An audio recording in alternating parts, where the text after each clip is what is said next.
Support for KPFT and the Prison Show is provided by the Cohen Parole Law Firm. For almost 40 years, Gary Cohen has helped represent incarcerated individuals throughout Texas obtain parole and fight parole revocations. We protect those who have fallen short of perfection from the wrath of those who believe they have attained it. For more information about Gary Cohen and his associates, Alan Bennett and Gene Anthis, you can find it at the website, parolelaw.com. You may also contact them at 512-476-6201. Listeners should be aware that the following program contains language and audio images which may be found disturbing and may not be suitable for your snotty-nosed little brat who probably cusses like a sailor behind your back anyway. Parental discretion is advised.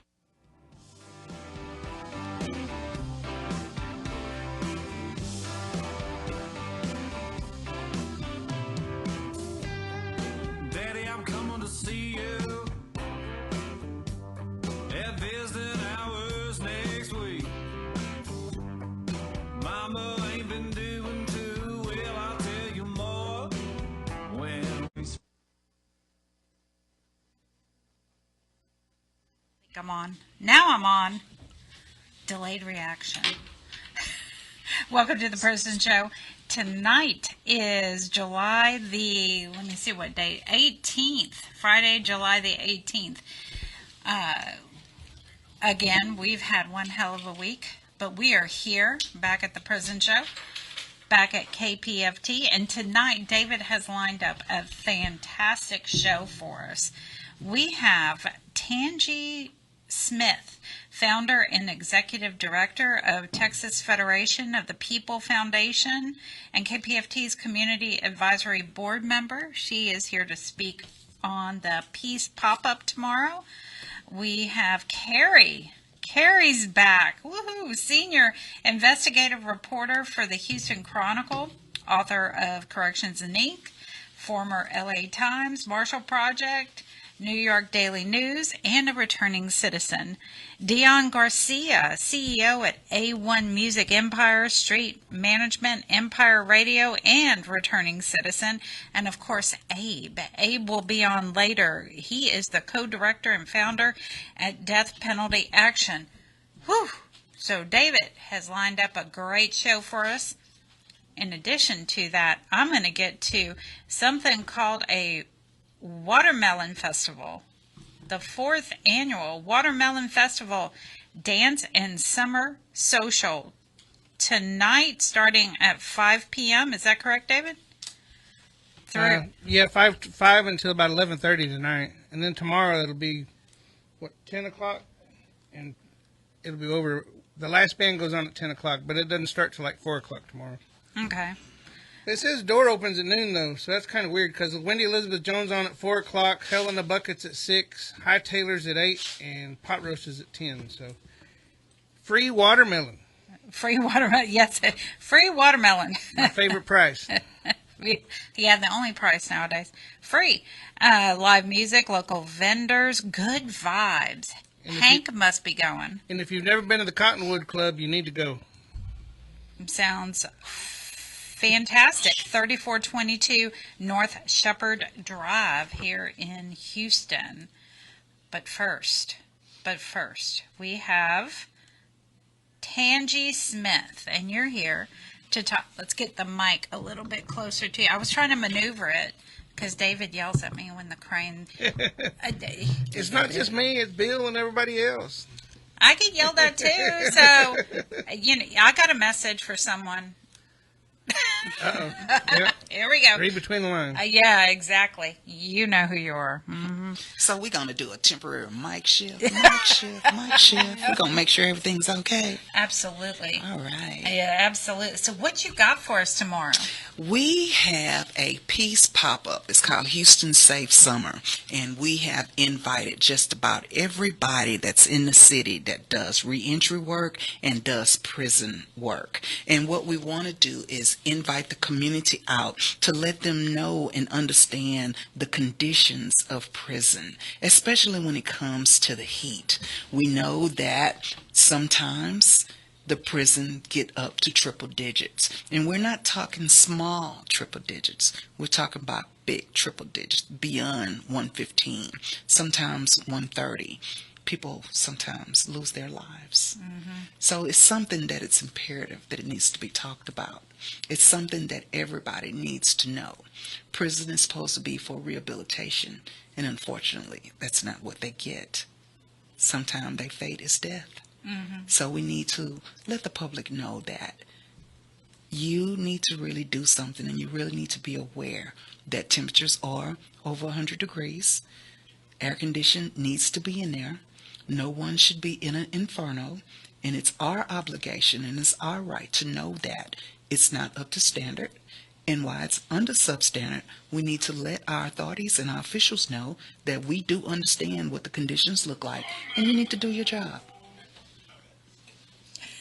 Yes, they do need to do their job. And in addition to,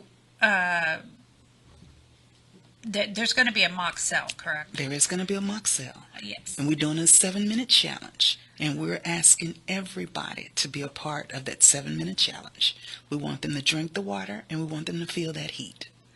Yeah, Dr. Mead had one in Huntsville back in 2020, and I did attend that one, and I did not last the full 7 minutes. It was hot. It was in August when she held it, and it was very hot. And it's going to be hot this weekend. And that was one of the reasons why we chose to do it in July. July is a multifunctional month for us. It's hurricane season, and it's hot. So you'll get a chance to see the element the way that it is. And we pray that it's super hot so people can really understand. They can really feel the heat. And it's God's heat. It's intense heat. It's heat that you cannot suffice from. You'll bake. So that's how intense it is. And David's familiar with that heat. I survived. I think a lot of us have. Dion back there, he survived. Israel, he survived. Keri, was it real hot where you were at? It was definitely not as hot as Texas. Yeah. I mean, I was in upstate New York. The only time it got hot, honestly, was when the heat would break and be stuck on, which happened more than makes sense. Whenever I was on Cofield, we'd lay in the floor in our boxers, and we'd put water all over the floor and just waller in the floor trying to stay cool. Waller. That's what it's like. Like a hog, just rolling around on the floor. And at Hudson State Jail, we'd take our T-shirt, and we'd have to buy a T-shirt every year because you'd get it wet, and it would dry, and then you'd get it wet, and it'd get dry, and by the end of summertime, it was dry rotted. It was 120, 130 degrees. Can you imagine? I really can't, because I get uncomfortable. I'm uncomfortable right now, and in here. So, and it can't be that hot in here, but I'm uncomfortable. So there's no way I would be able to handle that. I mean, I guess you do what you have to do to survive.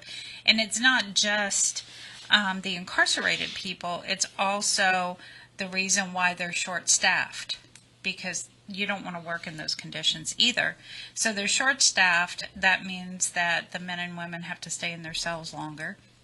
I mean, even right now at the Styles unit, they're on a security lockdown. They can't get out of their cells. Right.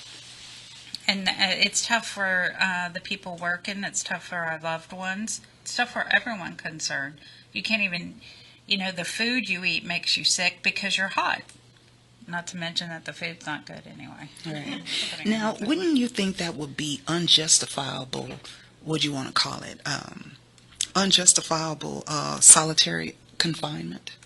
Wouldn't you think being not able to come out of your cell because you're short-staffed, whose fault is that?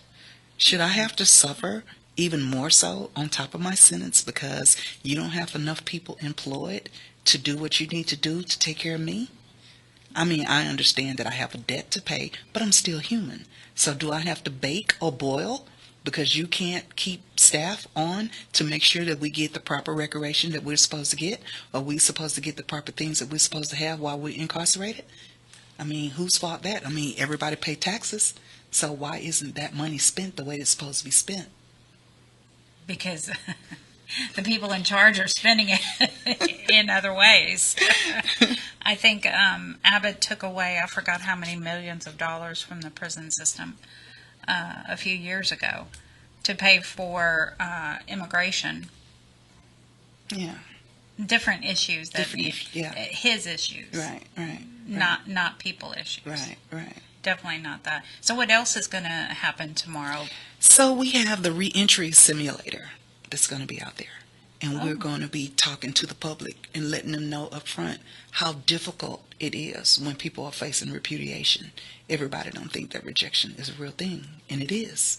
You know, when you go and you've worked so hard and you fill out an application and you tell the person, yes, I do have a background, but I've paid my debt to society, and they take your money and they still tell you no, that you can't live there. Or you go out and you apply for employment because you know that you have other responsibilities besides parole fees. You have maybe elderly parents you have to take care of. You may have, siblings that you have to look at. Perhaps you may have children that you have to take care of. Your own self, you have to pay for a driver's license. You have to pay for a birth certificate and all those type of things. Just everyday life. And you can't get a job. So, you're being repudiated for that. So we have a reentry simulator to show people just how tough it is for individuals to find employment or to find housing or to get any other service that they may need because they've been incarcerated. So we just want to bring real life scenarios to people so they can see and understand that these people are not playing. These people are not lying. They're not pulling your leg and telling you that, oh, I can't do this and I can't do that. These people need some assistance. So if we bring that information to them and show them firsthand how difficult it is, maybe, just maybe, we may be able to put a crack in the egg so that somebody could be able to get some relief. Now, are you inviting members of the mayor? Yes, we did. Oh, you did? And unfortunately, we said that it was told to us that he had a conflict in his schedule, so he was not going to be able to come. Oh, how convenient. What about any members of Congress? We sent out letters since March, and we got 2 answers. Anybody coming? We got 2 answers. 2 answers. That's all you're saying, just 2 answers. Yeah. So where is this going to be located? So we're going to be in the McGregor Park. It's going to be 5225 Calhoun Road, 77021, right in the heart of 3rd Ward, District 18. Okay. Well, we appreciate you very much. Thank you for being here tonight. Thank you for having me. We hope you get on the phone with your loved ones, everyone, and make sure you call them and tell them to show up. McGregor Park. McGregor Park. Starting at what time? 10 a.m. to 5 p.m. So we're going to be out there all day, welcoming the crowd, welcoming the community, just letting them know what TDC is not. You don't want to change your address to a state address. You want to stay at home. Yeah, absolutely. Yeah. Well, thank you very much. Thank you so We much. appreciate you being here. Thank you. All right. Next on the schedule is Keri. Do you want to switch? Come on over here. Keri is back in the Houston area, and I know a lot of people are very excited about that. So we're going to do the switcheroo. Yes. So how long have you been back, Keri? How long? I mean, I just started June 1st. Is this hers? Yes. Okay. June 1st? Yeah, I just started back June 1st. I took a few weeks in between jobs to, try to work on a book proposal, which I was not getting very far on in LA. Okay.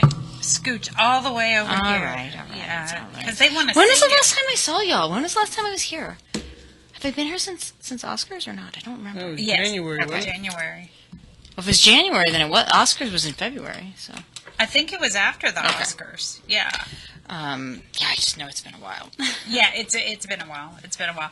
So you started June 1st, Yes. and you've been working on a book also? Yeah, I've been attempting to work on that for a while, but it's all the death row reporting is so slow because it's just so hard to communicate as a reporter. I have more limited visiting rules than your average random person, and that makes it difficult. But yeah, I've since I've been back, I have actually mostly just been stuck on a lot of flood coverage. I know so much about river authorities, in case you're wondering. You've been doing flood? Yeah, from the stuff in Kerrville. Yeah. Yeah. We've been looking into why they didn't have an alert system in place. They had considered getting sirens, and like flood sirens, and chose not to because they didn't want to spend money on something that they perceived as just mainly helping out-of-towners who didn't like know other people to call them and be like, hey, the water's getting high. So yeah, we've just been digging into the grants that they applied for and did or didn't get, and why they didn't get them, and why they chose not to have a better alert system in place, and thus lots of people died. This is, not, covering floods is not my first love, I will say. Right. Yeah, right. Feels very far from criminal justice. I was like, I don't know anything about flood control. If a jail flooded, I know how to cover that. Right. You know what I mean? But I was like, when there's no criminal justice nexus, I have no idea what I'm doing. So I know I saw the article come out about the group wreck. The group wreck. Yes, I've been wanting to do that for a long time. I was so glad to finally have a home for that story. So yeah, I don't know if the guys on the row have seen that yet, but I need to send some of them the text of it. But yes, I finally wrote a story about there being group rec for a small number of guys on death row. It started a little over a year ago, and so I had talked to a few of the guys over the course of this, and some of the things I mean, obviously I spend a lot of time thinking about prisons and solitary and prison conditions, and there were still some things that they said that I hadn't really fully thought through. Like when I talked to Rudy Madrano, he had said that the first time he came out, he couldn't figure out what to do with his hands when he was walking because he hadn't been out of a cell, just walking with his hands free in so long. And I mean, I was like, that, first of all, that's the lead of a story, because that's such a crazy detail to people that don't think about this a lot. To have been not walking freely for so long that you don't remember if your hands go behind you, or you cross them in front of you, or put them on a railing. And I think there was a lot of other details in some of the things that these guys said that I guess I could have thought through, but I just hadn't happened to ask them over the years. And so it was an interesting story to write. It was nice to write something about the guys on the road that was slightly less depressing than usual. Yeah, yeah. Although, I mean, of course, if I obviously don't read the comments on stories, I saw the Instagram comments when the Chronicle posted the story on Instagram, and I was like, if you ever think that people are decent, just read the comments online, and you just lose faith in humanity every time. Every single time. It's ridiculous. But I was not having it. I fought with a whole bunch of people. I spent hours fighting with people on the internet over this. See, that's why we like you. Well, it's funny, actually, because so many reporters don't do it, that whenever I wade into the comments, people are, usually like, oh, respect, you're coming down here to fight with us. Okay. You're coming down here to fight. Well, and at the LA Times, the former sheriff hated me so much, and he would leave hundreds of words of comment on stories that I would write. I think I ruined his Christmas morning because he didn't like a story and spent all of Christmas morning leaving hate comments on the LA Times website. But I would, The sheriff? The former sheriff. He had been voted out because... he's such a mess. He got voted out for a number of reasons, and then I wrote a story that he'd been put on a do not rehire list for discriminating against and harassing 2 county employees. And he got mad that I wrote that story and implied that somebody had wrongly leaked me the information, which was actually public record. And then he sued the county for $24 million or $25 million. But here's my favorite part of this story. I know this is very far afield from what we normally talk about, but so when he sued, he had to say that he'd been emotionally harmed in order to get any money out of it. And so he and the county both hired psychiatrists to evaluate him and say that he was emotionally distressed. And the one that the county hired said that he's not emotionally distressed, but is in fact possibly a white-collar psychopath. And there was this long psych eval, which included, as examples, some of the instances of him harassing me over the years. But yes, I would weigh into the comments when he would spout off, and people were often surprised that a reporter would come tussle in the comments. So I will definitely do that if I have strong feelings about a story. I love that. I actually, that's phenomenal. Now, are you planning to do anything about the food again? So, I mean, the last time when I did that, I obviously, part of the reason that story worked was because there was people with contraband phones that were sending me images. My sense of it is that there seems to be, or some of those units seem to have fewer contraband phones than they did. Not that they aren't there, but like, there seems to be a little fewer of them, at least in some places. And, some of the folks that I was in contact with before haven't had them in a while. So, I mean, I think for a story about bad food to be compelling, like, people need to see it.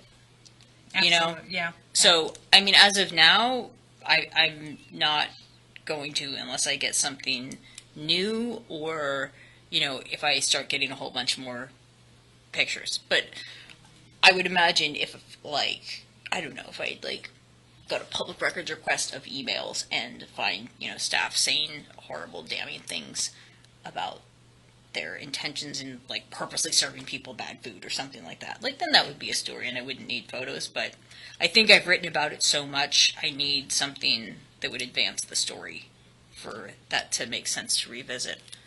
Okay, and how long ago was that you wrote that one? I mean, the first one I wrote was probably 2020, maybe 21, because it was during the pandemic lockdowns. They were getting all the Johnnies, and that's why I wrote it. Oh, 2020, because then I wrote it again in 2021 during the freeze, when they got really bad food then. And then I did a follow-up in, like, maybe 2022, maybe 23, at which point TDC was saying that they were, making better food part of their 2030 goals. So. Yeah, that's what they've said. But across the board, it's pretty much, when you hear it from all these different units, and it's the same, the food laundry director, he I think got hired after you did the stories, but it's still the same. And people are finding razor blades in their food. And that's new. Yeah, these are at several different units. They're finding razor blades. So it's not like, people are saying that from one unit. Like, how does that happen? I mean, I don't, rhetorical question, but yeah. WTF. since I successfully managed to not swear there, I'll just say WTF. Yeah, and David appreciates that, right? I'm so proud of myself. I like FAFO myself. I'm so proud of myself. It's so hard for me to remember to not swear for like an entire 10 to 15 minutes. Yeah, it's a long way up to the dump button, Yeah, you can't reach it. Every once in a while, Gloria well, Gloria. Last time I had to use my cane. Yeah, he reached hit the dump. Well, so what else do you have going on? I was kind of looking at, I don't know if y'all saw, there was a study, and I think I tweeted it at the time, about identity theft targeting people in prison. Yeah. So I've been in touch with the people that did that study and was trying to get more data to do a broader look at that. I think that one had only focused on death row, maybe. Yes. And I was trying to do more broadly. So they're doing some data on their end, and then, we'll talk about what those results actually mean. I'm ideally, I would like to find some of the people in prison who are victims of this, but I think in a lot of cases they wouldn't know. So, well, I think some of them knew because of some of them know. the WIN unit. Yeah, I also think that some of them, though, like, it's intentional in that it's like family members doing things in their name, and they probably know. But when, like, if you look at the data and who is setting up accounts with what addresses and stuff, then somebody analyzing it would look at that and think that's identity theft. Because the people I was talking to said that a lot of these appear to be friends and family, and I was like thinking to myself, I wonder if is that really identity theft? It could be. Like, you just, without knowing the interpersonal dynamics, you don't know. The ones that interest me more are where it's actual, like, intentionally criminal identity theft rings that are targeting people they don't know or, have just read about or something. And, in that sense, people that are doing long sentences are a really good target because they're not going to be out on the internet, checking things. Well, you've been on the Troll, right? Yeah. Okay. Well, he had a couple of employees, a Region 1 employee and his wife at the WIN unit, stealing information from the Securus. Oh. Yeah. I missed that one. Okay, I'll go back and find that. How long ago was that? It wasn't that long ago, just a month maybe. I got data on how many staff arrests there, or how many, all the OIG arrests over the past 5 years, because I was like, I feel like there are more people getting arrested. I don't know if it's just because we're seeing more of them because Troll does such a good job. Maybe, but I do know there's a new Inspector General, Mr. Coleman. And, that's right, yeah. Yeah, and he has really, he helped us out protesting, but he also, lets me know, because of the prison show, lets me know he's cracking down. Nice. Which is good. So tell us about the book again. I think I've talked about it here before. I'm trying to make that D&D story into a book. I run into some issues because, I think, aside from just basic access issues, I can only do visits with someone every 90 days, and that is not, like an hour every 90 days is not adequate for book reporting. 1 hour every 90 days? Yeah, for reporters, yes. That's the rule. Like, for any one individual person, I can only see them once every 90 days. I could go every week and see different people, but I can only see any given person once every 90 days. It makes me so deeply jealous when I talk to reporters who covered or wrote books about TDC or The Row, like, decades ago. Like, Beverly Lowry had written about Carla Faye Tucker, and she was going in and spending whole days with, like, just on the unit with her, and I was like, that's wild. You know how much better reporting I would be able to do? I've never wanted to. That's a weird thing to say, so I've never wanted to be in a prison. What am I saying? You're asking to be in one the whole day. I know, right? So if somebody wanted to get in touch with you, how would they do it? Where would they write? I would say write to me at the Chronicle, which the address is 4747 Southwest Freeway, Houston, Texas 77027. Wow, I've said that so many times on this show. I remember that from like 6 years ago. Yeah, 6 years ago, yeah.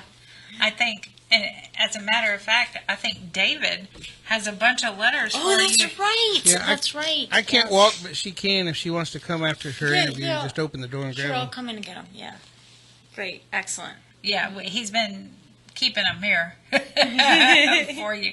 So, and which is also something else they could write to her via the prison show, and we can. Oh yeah, totally. That's great too. That also works. Yeah. So we're happy that you are back in Texas, and you will be at the prison show on a regular basis. I Sure, hope. of course. Absolutely, that works. And I know my friend makes fun of me because I say absolutely. So I'm going to look directly at the camera and say it again. Absolutely. Well, thank you very much, Keri. We appreciate you coming in. Good seeing you. All right, now let me get we have Dion Garcia. He is in the house. I think. Where I can't see him. Here he comes. And Israel. Yes. Y'all come on up. Okay, so Dion Garcia is the CEO, A1 Music Empire, Street Management, Empire Radio, and returning citizen. Yes, sir. Yes, ma'am. Oh, yes, sir. What the? I don't resemble a man. WTF. You scared me earlier when you said you. Hey, that's what that other guy said too, right? About that trouble, and I was like, I don't want to. You scared me that time. So. About what? That when we came in, The troll? I was like, I'm 50, and you were like, I'm 50 something, but I'm still. Fine. Oh. I was like, I don't want no trouble. We don't want no trouble. No, trust me. That was a joke. So what do you have for us tonight? Let's get that mic on. No, you got to move this way. Here we go. How's that, David? I gotta wait for the camera to catch up. Remember, we're behind time. Oh, okay. So what do you have for us tonight? Tell us what's going on. What's going on is we started Wrap It Up Radio not too long ago. Me and Israel Martinez, been a long-time friend and also business partner, and we just started a TV show, Wrap It Up TV as well. We have about 2 million viewers on Roku, just Roku alone. That's not including Amazon Prime and Apple TV and stuff like that, or YouTube. But it's on Roku. Yes. Okay. And Under Afro Vibes TV Network. Afro Vibes TV Network. Yes, ma'am. Okay. All right. So what is your program about? We have two shows. Two Trip for the Spill is about real life topics, real situations. It could be about mental health, depression, PTSD, stuff like the real situations. And we also have the Wrap It Up TV, where we just interview artists, business owners, anybody. You could be a mother. You don't have to be famous to be on our show. Does it focus on the incarcerated or previously incarcerated? We touch on subjects of incarceration. It's a worldwide subjects that we have, topics, So how long have you been out? Going on 10 years. 10 years. And Israel, how long have you been 11 out? years in February. Well, congratulations to both of y'all. And y'all formed this company Yes. after you got out? Yes. And what else do you do with the company? Besides the company, I have a record label, One Music Empire. My son is my artist, A-Real. Street Ties Management, I manage him and a couple other artists. But I put them on different platforms like shows, walkthroughs, meet and greets, stuff like that, just to bring them out, closer What's to. a walkthrough? Like just to, like appearance, have an appearance. That's what it's walkthrough. Like when a person shows up to an event. Oh, okay, okay. And what kind of events would they show up at? It could be anything. It could be a concert. It could be a pop-up. It could be a community event. It could be anything. No event to me is big or small. Okay. So what else? How long is your show? Is it like an hour broadcast? It's 30-minute broadcast. 30-minute broadcast. And you just deal with tons of different topics. Do you talk about when you were in prison, either one of you? Oh, we have. We gave our testimony. He also gave his testimony on one of our episodes, where we came from. We gave him a background of we were in the streets for a long time, doing, stuff, when we were young, and we grew up, and we just decided to change our lives and show the community that we're trying to inspire people. Because I got a saying, if I could do it, you could do it. As a matter of fact, you could do it better than me because I had setbacks and you don't. So there's no excuse saying, I want to do radio, I want to do TV. If I could do it, you could do it. Yeah. That's the model we try to go by. We try to inspire people that want to do this. I definitely gave my testimony to people like in the neighborhood I was from, and now there's people that are, there's a guy's a pastor now from it. You know what I'm saying? Just seeing what I did, where I was with him, you know what I'm saying? And then where I moved on to. Finding Jesus is what helped me. You know what I'm saying? Once I went through all that, man, it helped me out a lot. So can the men and women behind the bars get your station? Yes, they have a tablet, so they could just, I guess, we're on YouTube. I don't think they have YouTube. Yeah, but certain podcasts you can get approved to be on. They do have a podcast channel, but you actually have to be Tim approved Snow? by TDC to be on there. Oh, okay. So it's kind of difficult because Jay Dan Gum, he said he's on Edovo and he's on the podcast because for a while he couldn't get on the podcast station, and then they opened it back up. So it's just kind of difficult. So, and I'm not familiar with how they would go about getting on the podcast. They just reach out to. There's a lady.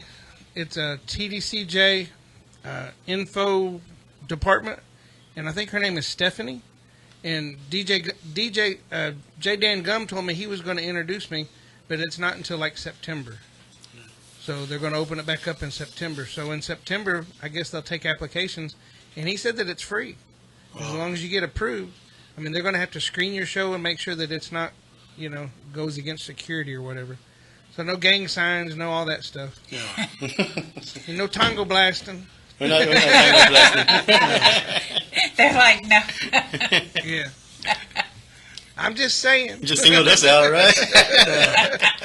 I mean, that's a problem because, like, we get screened. I submit our show every week, and it gets screened. And so if they think that there's anything on there, they'll cut it. Wow. And we pay good money to get on the show. to get on to upload on Edovo. I don't want anything cut. And we had some shows that were actually cut, and it was disappointing. But at the same time, some part of me gets it and part of me doesn't. I mean, part of me thinks it's our right. We can say what we want, but at the same time, it is their prison. So It's they their make house. the rules. People found out we were coming on, and they were like, damage control. They were saying, y'all going on damage control and stuff like that. I was like, I don't really know too much about the... Skylar Dawn Damage Control, that's Yeah. after Prison us. show. Yeah, that's after us, and it's a rap show. DJ Chill and Skylar Dawn. Skylar Dawn did the show before us, but it's different. She plays different music there. But Damage Control is all about hip-hop and rap and that kind of... Yeah, so I think you have to get screened because you can't do no cussing, right? Like Yeah, stuff like No. that. we got. You can't say the 7 deadlies. That's why we were talking a while ago, joking about my dump button. You guys say the wrong thing, I got to hit the dump button. We can get a $20,000 fine if you say a curse word. What? Wow. Yeah. Yeah. Good, Lord. And yeah. So we don't need that. I don't have 20 grand. I don't think any of us in here has 20 grand. Yeah. No. So do y'all go inside the prisons and talk, or? Well, I haven't. I have a friend that's been incarcerated for 30 years named Sambo. He has a outright ministry. I guess he goes back to the prison and he gives testimony, and he I guess he has a day where he has he gives them hygiene and stuff. But he goes back and gives back. His name is Samuel Gerardo. Yeah. He's been- Sambo's been on the show. I married his mama, believe it or not. Oh, Oh, really? Yeah. And I was incarcerated with his brother on the Hondo unit. okay. So, but Sambo's been here, and he's really involved with the Cohen law firm. He goes in. Oh.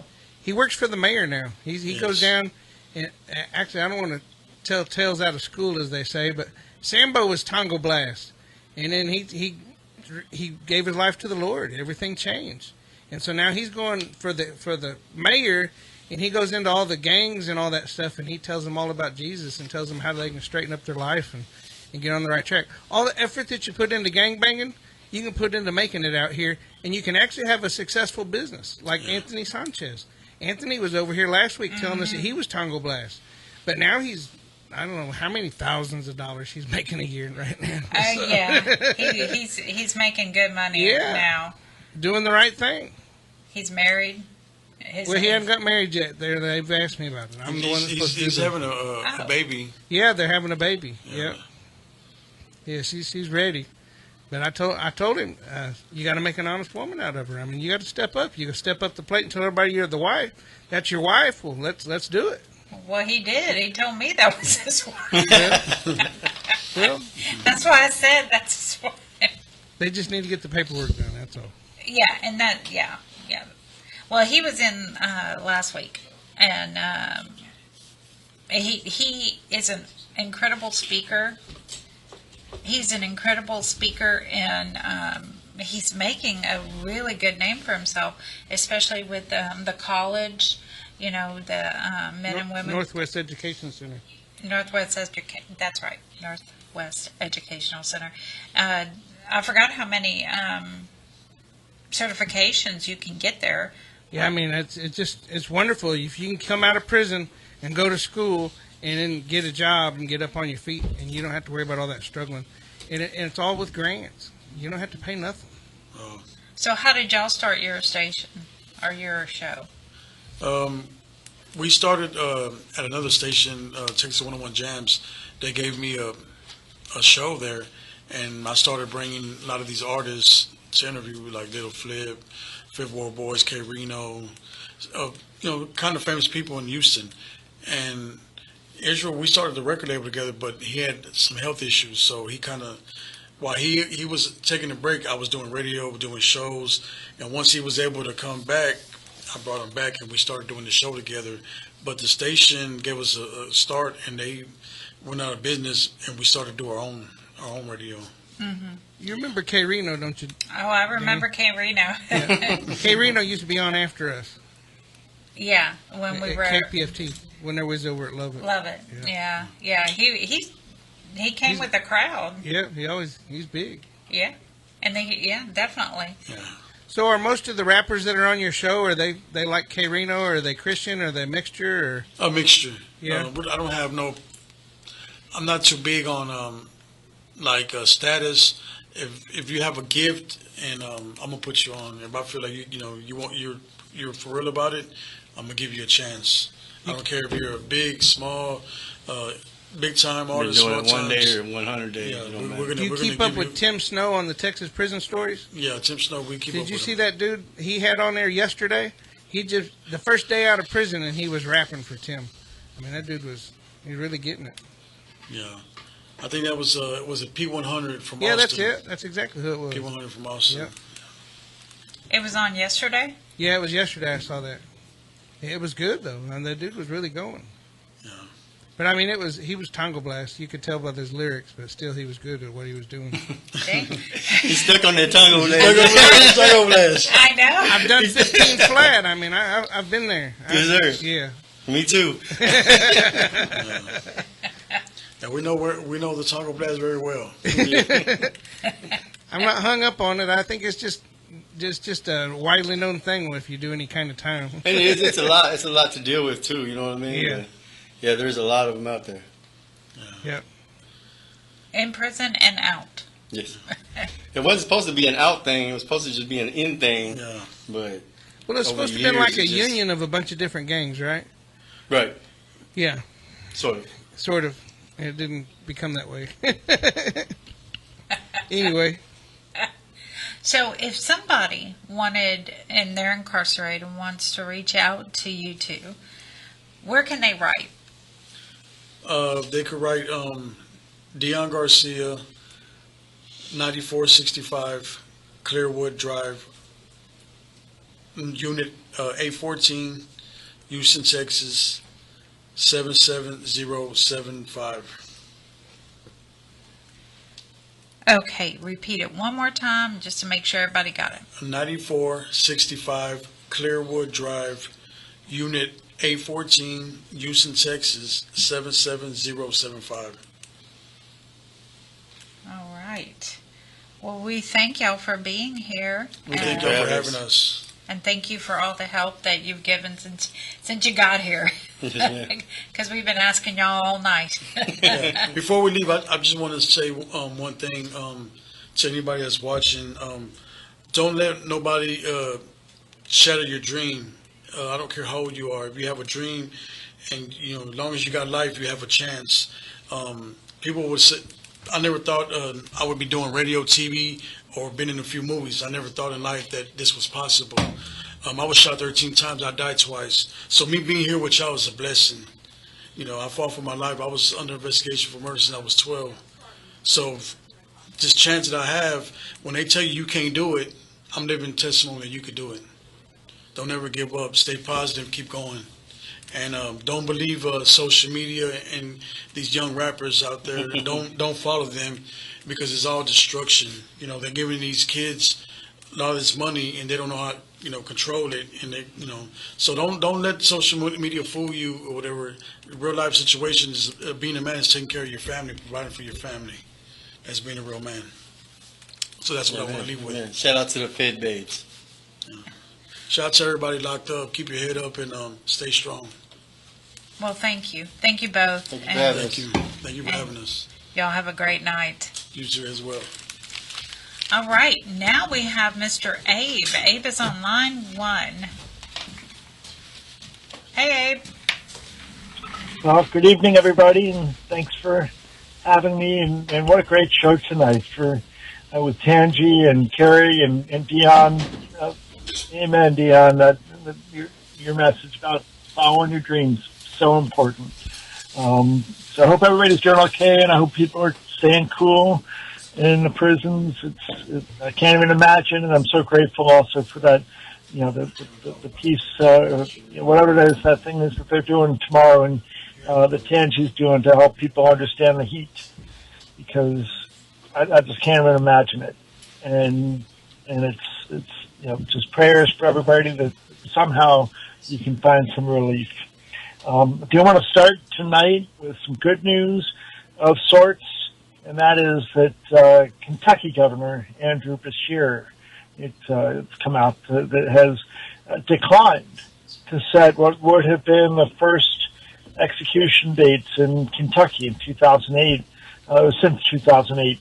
And it would have been the easy thing to do because this guy in particular was convicted of killing a police officer. And that's who they're always anxious to execute cop killers.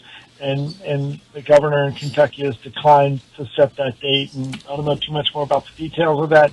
I just saw that Austin Surratt had published something in Slate today about that, and I think it's really it's a leadership move, and we have to applaud that. The Kentucky is one of 10 states that hasn't had an execution in over 10 years. The others are California, Idaho, Kansas, Montana, Nevada, North Carolina, Oregon, Pennsylvania, and Wyoming. These are states that have the death penalty and have not had an execution over 10 years. And, of course, that turns us to the space where executions are happening. And there's a couple of bits in particular, bad news to lead off with before we talk about the executions that have just happened or are upcoming.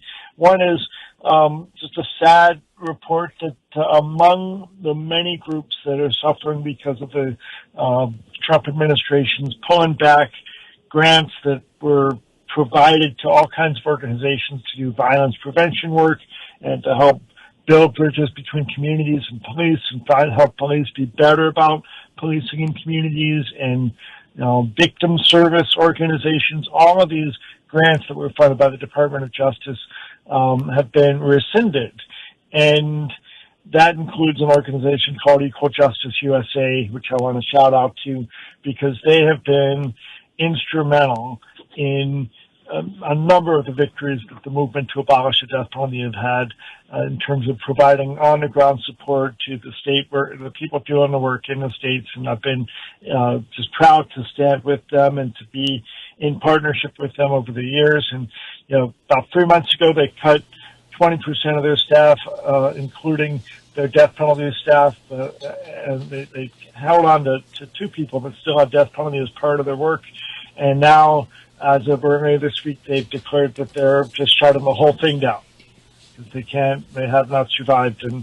And that's another 30-some people that are losing their jobs who are doing work in the criminal justice reform and violence prevention and bettering things in communities. And that's just one organization. Hundreds have lost a lot of funding, and it's just a sad thing, another sad commentary of the direction that this country is going in under the current administration. Another awful note to note is that a judge set a new execution date for Robert Robertson in Texas. That's October 16th. You might recall that he just a year ago on October 17th was actually a couple of hours past his execution time. Danny, y'all remember when we were all watching and you were outside the prison and we were waiting for them to for something to happen, and a stay was granted not by the criminal courts but by the Texas State Supreme Court, which doesn't typically do criminal appeals. But the legislature, some Texas state legislators, had sued to get the execution put off so that Robert Robertson could talk about the failure of enacting legislation that would allow a person to raise if the science that was used to convict you has changed, then you should be able to raise that in your appeals and get a new hearing on what was used to convict you. And the interesting thing is that earlier that week that Robert Robertson was supposed to be executed, another prisoner with very similar circumstances but not on death row got relief from the Texas Court of Criminal Appeals, and Robert Robertson didn't, and he was set to be executed. And it was this novel approach of suing so that the prisoner could come and testify about this legislation. That's what they had, why the legislators had done that, and they were successful. And unfortunately now, Ken Paxton and Greg Abbott want to see him executed, and there's still, the Innocence Project and his attorneys are making the argument that there was no crime. It's kind of like Melissa Lucio. No crime occurred. This was they said it was shaken baby. It was not. He had, the bottom line is that he didn't take the kid to the hospital soon enough. I don't even know all the details. You can find it in our petition or at the Innocence Project. But the bottom line is that execution has been set again, and hopefully there's still an appeal at the Texas Court of Criminal Appeals to raise asking to be allowed to bring new evidence that still has been discovered, and we'll see what happens. So Robert Robertson, shout out to you, and hopefully something will happen to prevent your execution, and many people are keeping you and everybody else on death row in their prayers, so heads up on that. So backing up, last week we saw the execution of Michael Bell in Florida, and with that execution we are now in a record-setting year in Florida, just in terms of the number of executions within a calendar year in that state, but also we're now on track to be in a backwards movement in terms of the numbers of executions. We have, last year, in all of 2024, we had 25 executions across the country. Here we are halfway through the year, and this was the 26th execution. And we are on track for at least 36 executions, possibly more than 40. And if we get to more than 40, you have to go all the way back to 2012. Before we had a year where there were more than 40 executions. This is kind of an outlier because it's just things are getting worse, and in the way they are because states are executing more, but actually death sentences are still in decline, and very low numbers of new death sentences, very low numbers of new capital indictments. But what's happening is we're catching up with the cases that people have been on death row for 20, 30, even 40 years, and states that haven't executed in a long time because they couldn't get the drugs or didn't have the wherewithal now are doing so. So what we have is, so that just happened with Michael Bell, and of course among the other issues in his case, he was one of 30 people who, as a youth, was put into an institution called the Dozier School for Boys. And 30, and this was a very abusive space. People were raped and put into fight scenarios where the guards, or the employees, were betting on who would prevail. And it was just an awful place to be detained. People died while they were there, and many of who survived ended up on death row. 30 people who went to that school ended up on death row, and this was the second execution in as many years of somebody who survived being in that youth school. And surprisingly, of course, last year also Governor DeSantis in Florida signed a bill granting compensation to people who had suffered through that. So on one hand, he's granting compensation, recognizing the awful things that happened there, and on the other hand, he's signing death warrants for people who suffered through that, and then as part of the trauma of what they experienced, ended up down a path of violence and committing murder that got them on death row. So that's just another heads up. And just today, Governor DeSantis signed a new death warrant for yet another person in Florida. That will be the 10th execution in Florida in this year, and each time he adds another one, will add to the record. There's not been in the current death penalty era this many executions in the same year in Florida. And it will be hard pressed to catch up to Texas, but that's what he's trying to do, it would seem. In any case, the next execution in the United States, also in Florida, Ed Zakowski. This is another veteran, be the third veteran executed. Remember, about 10% of the people on death rows in this country are veterans, and his will be the 9th execution in Florida. And one of the key issues in that case, and there's numerous issues, one of the key issues is that he had a jury vote of 7-5, so barely a majority. And even under current Florida law, it hasn't always been this way, but if you'll recall, after the jury declined a sentence to death of Parkland shooter, 3 jurors refused to to sentence him to death, they changed the law. So now you can be sentenced to death in Florida on a vote of 8-4. That's the current law. And yet here they are set to execute somebody who had his jury voted 7-5. So, you know, there's people that want to not see him executed and who are part of the system. And anyway, that's the next person. And then following that, we have yet another wheelchair execution, a guy that's in seriously bad physical shape, Byron Black in Tennessee. The hearing that was held in this case just this past Monday had nothing to do with his culpability. He's also got intellectual disability and among his issues. But the question is, how are they going to turn off the pacemaker that is in his chest that shocks his heart into rhythm when it starts to go out of rhythm, or whatever it is that does? How are they going to turn that off so when the brain sends the signals that he is dying, that it doesn't keep shocking him on his way to death? You know, that's the question, because obviously only a physician can do that work, and physicians are precluded from participating in execution. So we're still waiting for a ruling in that case. We're going to see where that goes. On top of Byron Black, or rather I should say beyond that, and I know we're running out of my time, but I'm just going to say we've got, then another guy, Ralph Menzies, is next scheduled to be shot to death in Utah. And this will be Utah's second execution in a year. And last year they had their first one since 2010.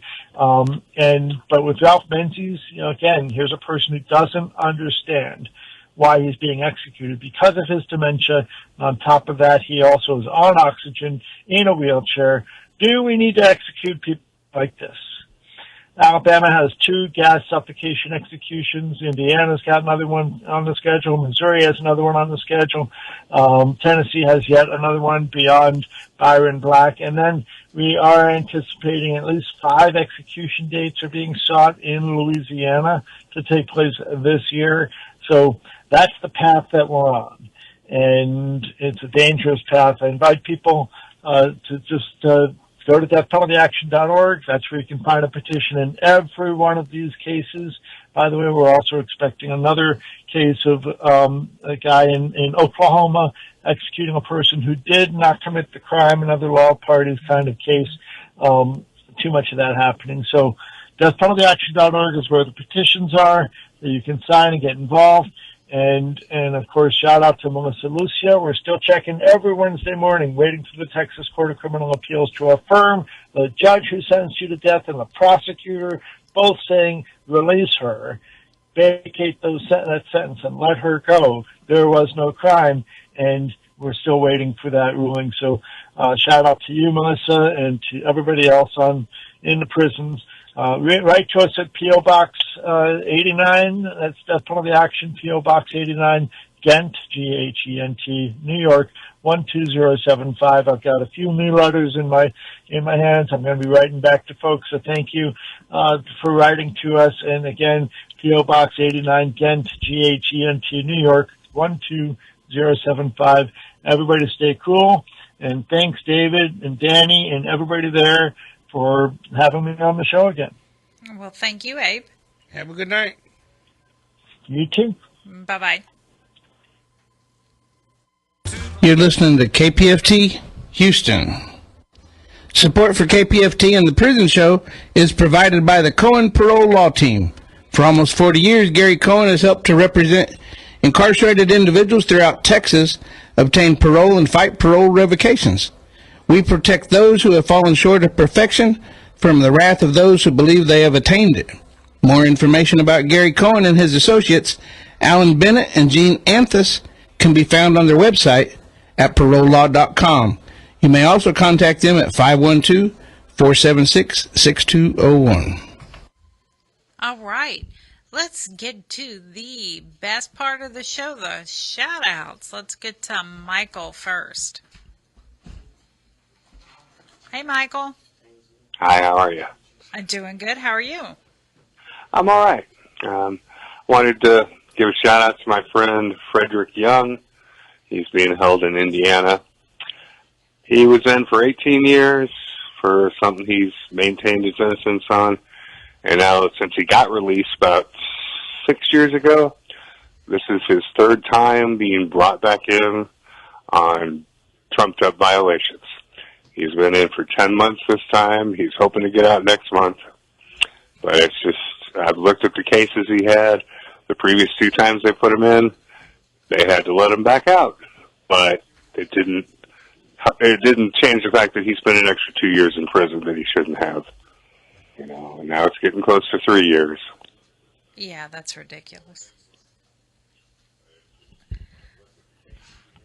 Yep. Well, we appreciate you calling, Michael. Thank you so much. Yeah, he let me know about your show, and I guess he was a big fan of Mr. Hill as well. I sent you guys a message about him, a little bit more detail about him, so maybe you'll look at that next couple of days. I just sent it off a few hours ago. Okay. Your website there. We sure will. We'll check it out when I get home. Thank All you. right. Thank you so Thanks much, so much. Michael. And tell him we said hello. Will do. He might be listening. Oh, okay, great. He's the one who told me about the show. Well, thank you so much. You have a great You're weekend. welcome. You too. Bye-bye. Bye-bye. All right. Let's get to Renee on line 3. Hey, Renee. Hold on, Renee. Hang on. There we go. Okay. Hey, Renee. Hi. Thanks for having me on the show. This is just a quick shout out to 2 people. One is to my love. I just want to this is your name, and I'm here sending you all my love, strength, and prayers. I'm holding you down on the outside while God holds you up on the inside. Remember, be strong and courageous. Do not be afraid. Do not be discouraged, for the Lord your God will be with you wherever you go.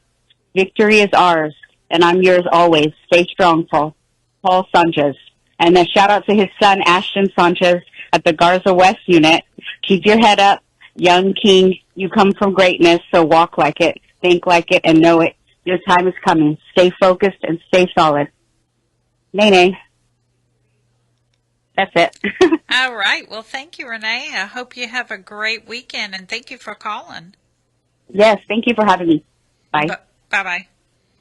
I didn't want to be corny, but I was going to try and whip and then nay. What? That is kind of corny there. Can you whip and can you nay? All right. How about we get to Amy? Hey. Oh. No, Amy. No, Amy. All right. Let's get to... I guess the phone's going crazy. Let's get to Lydia. Hey, Lydia. Hey, hi. How are you, Danny? Doing good. How are you? I'm getting ready for my trip to Houston tomorrow. I'm going to go see Beto tomorrow. So we're going to leave early in the morning. Oh, yeah. Oh, good. We'll get to see you. Oh, you're going to be there? Okay. We'll get to see you then. Yeah, I don't see you on Saturdays too often. No, but one of my sisters is traveling up there for a birthday for her granddaughter, and I'm going to go with her. She's driving alone. So I'm going to go up, and we're going to go and see Beto. So we'll see you there tomorrow, God willing. And it's my son's birthday, so I want to wish him a happy birthday. Ooh, happy birthday. Happy birthday. It'll be on Thursday. Yeah. So I want to wish Beto happy birthday, and I know the guys will do something there for him. They're always doing something. Yes. Right? They're always an excuse to make some food. Make some food, right? Yeah. I think that's about all we do is just make food and eat. Yeah. Yeah, but I want to send my saludos also to the guys, to Big Will, to Eric, to Blaine, to Ruben, Artie, Roderick, Mark, Harvey. Am I forgetting somebody? I don't. I always forget somebody. Blaine I know Jeff Pribble. I don't think he hears the show anymore. But anyway, send my greetings your way, and just to tell you guys to keep your head up, okay?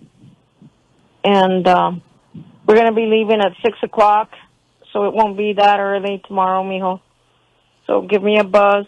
You said you would call me later on during the day, but we should be at Amanda's probably, I'd say 11, because she lives on the other side of Houston now, so it'll be closer this way. Okay? Bueno, I love you and I miss you, and keep your head up.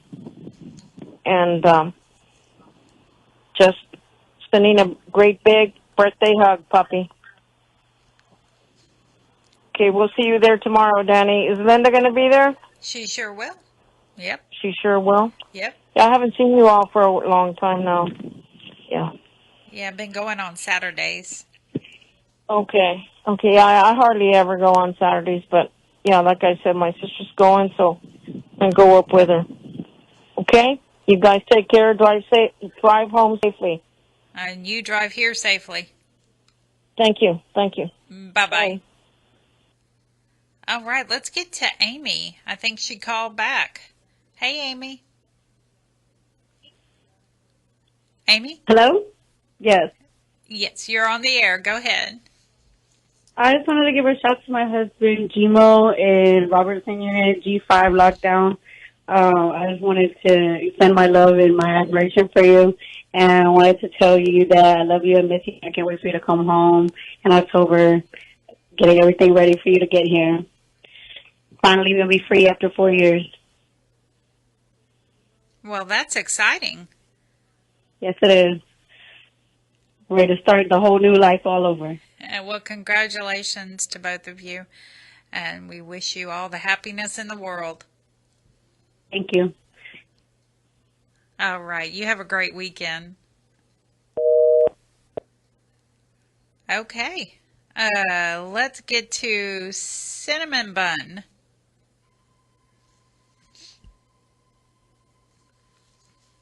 Hey babe, just wanted you to understand how much I love you for being here again tonight. You know you're my one and only, right?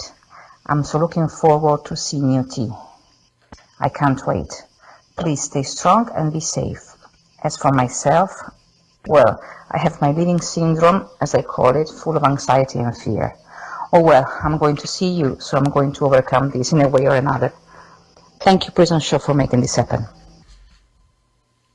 Thank you, Cinnamon Bun. All right. Let's go to Diamond. Jamal Ferguson and the Beetle Unit, I love you. And we're still here waiting on you and praying for you. She's always short and sweet. She don't beat around the bush. No. But she loves you. She loves you. All right, let's get to Caitlin. This is a shout out for Beto Garza in Polunsky. Hola, Beto, how are you? I hope that you're in good health, spirits, and that you are smiling. As for me, yeah, all is good. At the moment, I'm here with Daytona, and she is getting belly rubs, and yeah, she is happy. I am going out to work in a bit. Yeah, so it's the first day back since I hurt my wrist. So yeah, I'm looking forward to actually getting back to normality. And yeah, I really miss the people at work too, because they're such sweeties. Other than that, yeah, all is good. I was up with Buddy yesterday, and Buddy is doing good. He says howdy.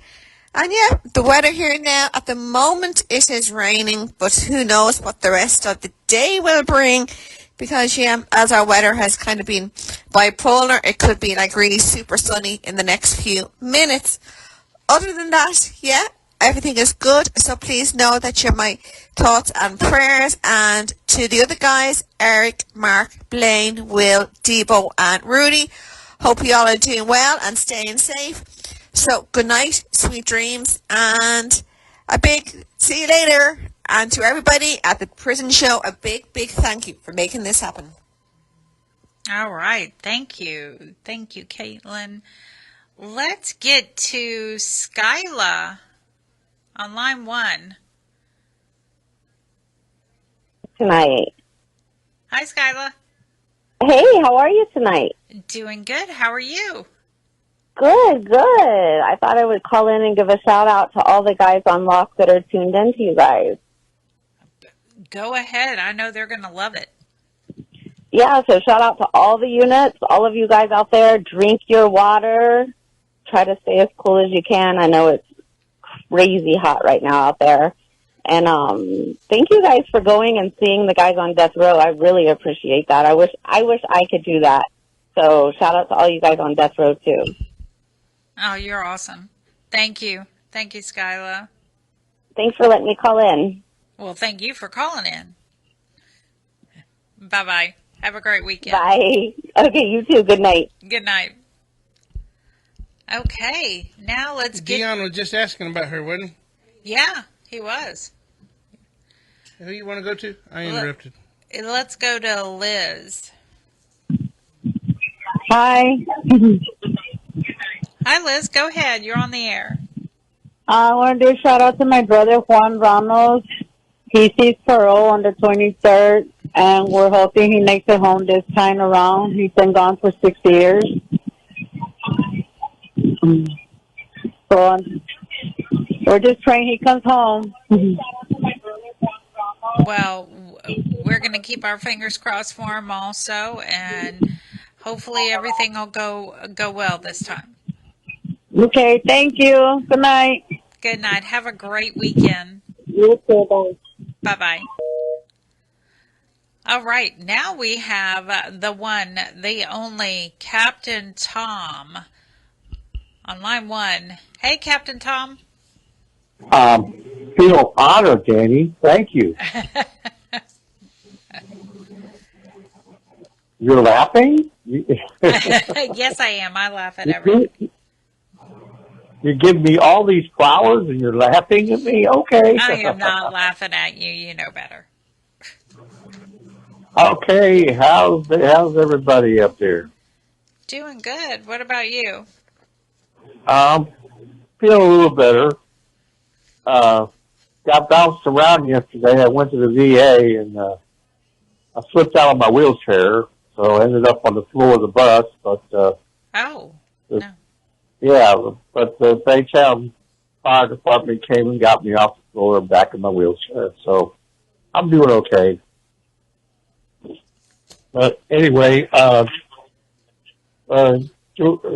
just shout outs to all of my incarcerated and homeless veterans. And unfortunately today we have lost 3 sheriff deputies in LA County.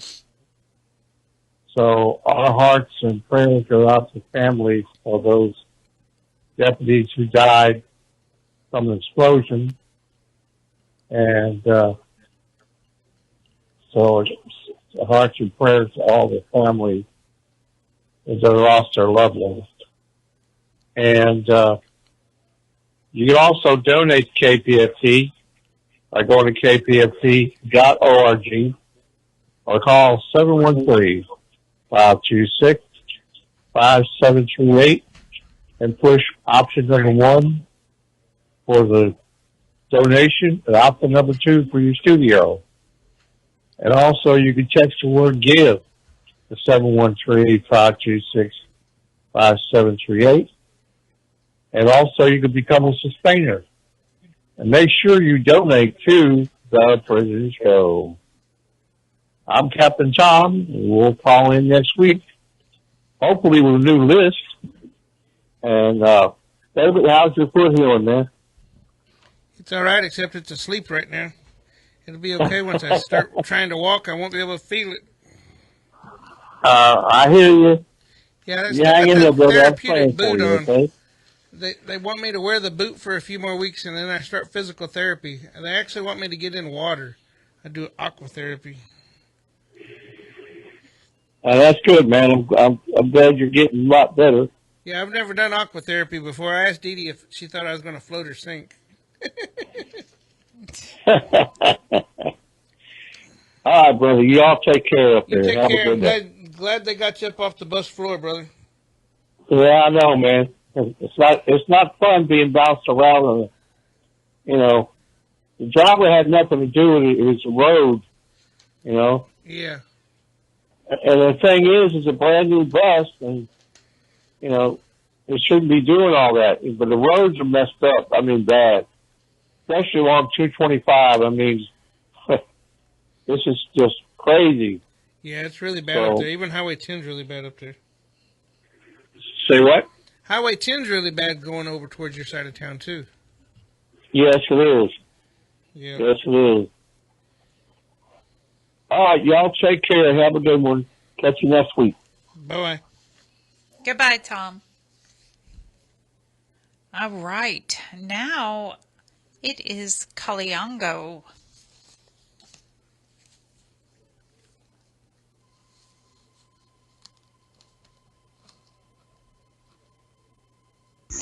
Good evening to everyone on the prison show. Hope everyone is doing well.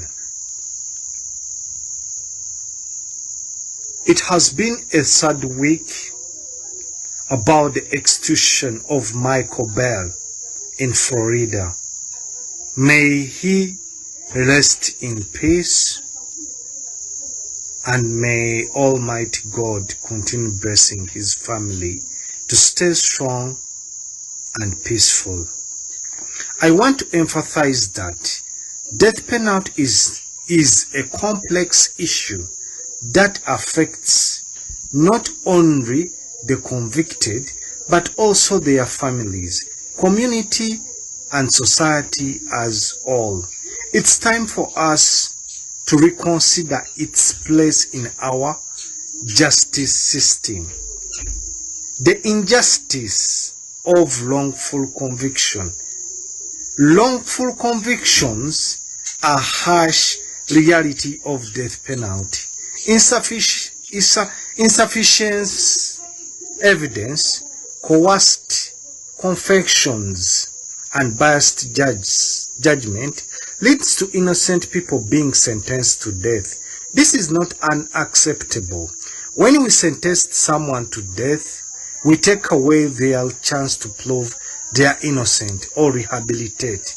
Life imprisonment, on the other hand, allows for reflection, rehabilitation, and accountability. Death penalty fails to deter criminal. Death penalty oftenly tattooed as a deterrent to criminal, but the study shows no conclusive evidence that it is more effective more than life imprisonment. Fear to death doesn't necessarily prevent criminals. Many are driven by desperation, passion, or mental health issues.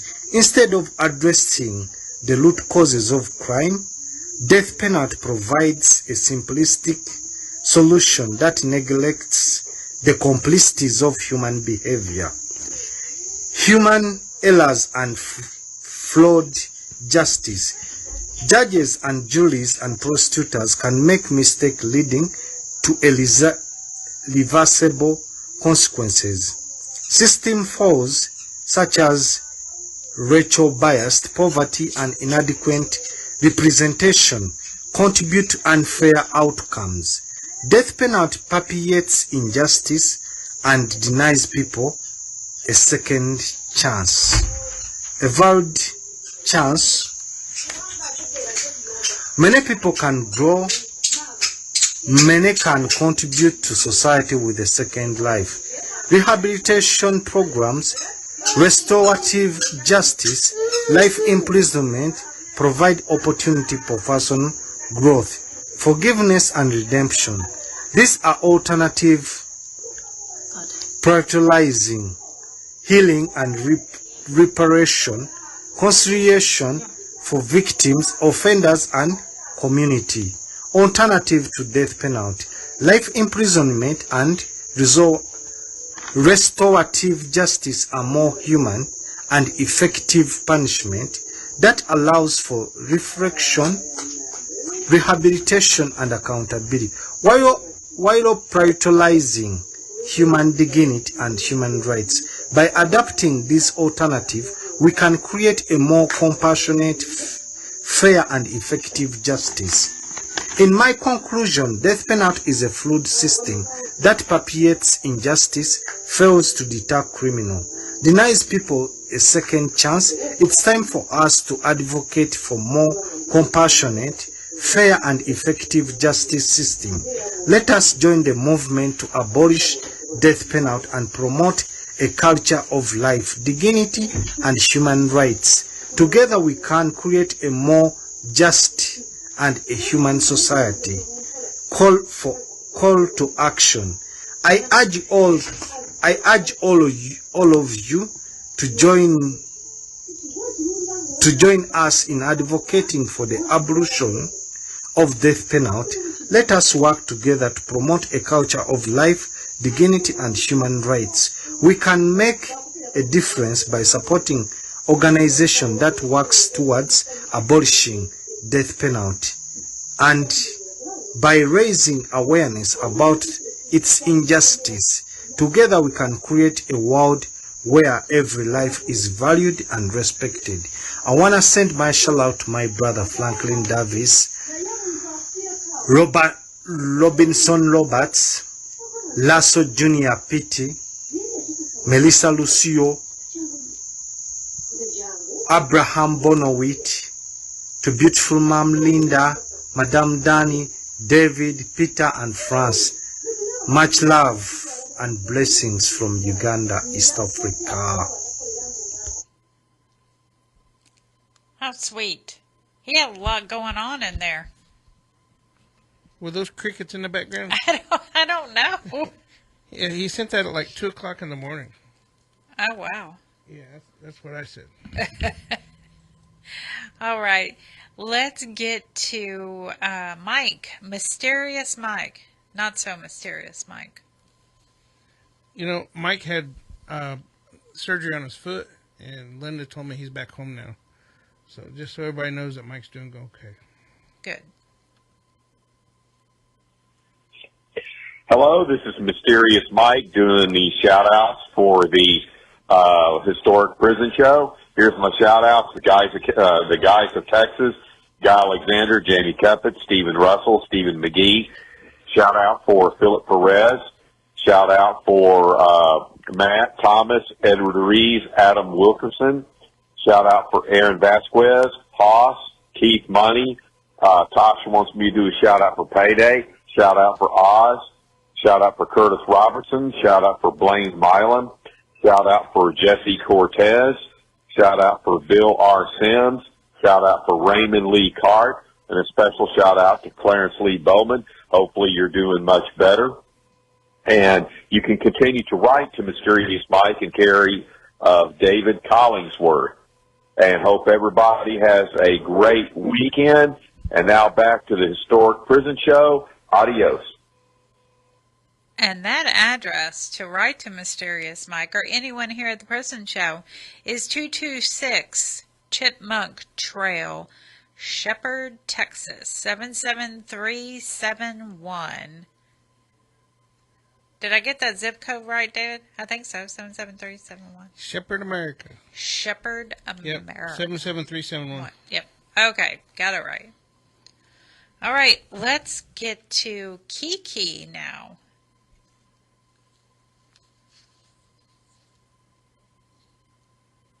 Hi, this message is for Rodney Reed at the Plumsky unit. Hey Rodney, it's Kiki. Just calling in real quick to let you know I made it here to Doug safely.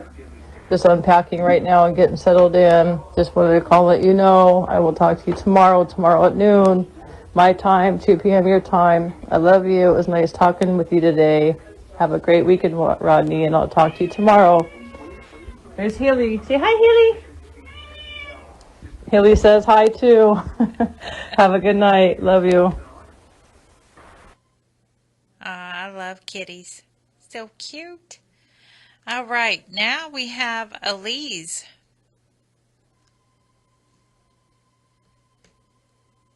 This is a shout out to my baby, DJ. Babe, if you're listening, I love you.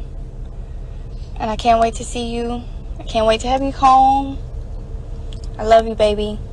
Always and forever. Okay. Sound like she was in an airplane or something, didn't it? It did. It did. Yeah. B-1 bomber. Oh, God. All right, Linda, you got some shout outs? Yes. Yes, I do. Okay. Joe Laws, Jason Walker, Joe Chacola, Raymond Becerra, Jeremiah Rodriguez, Tyler Adams in Utah, Robert Robertson. Sorry, Robert, I always call you Robertson, but I know it's Robertson.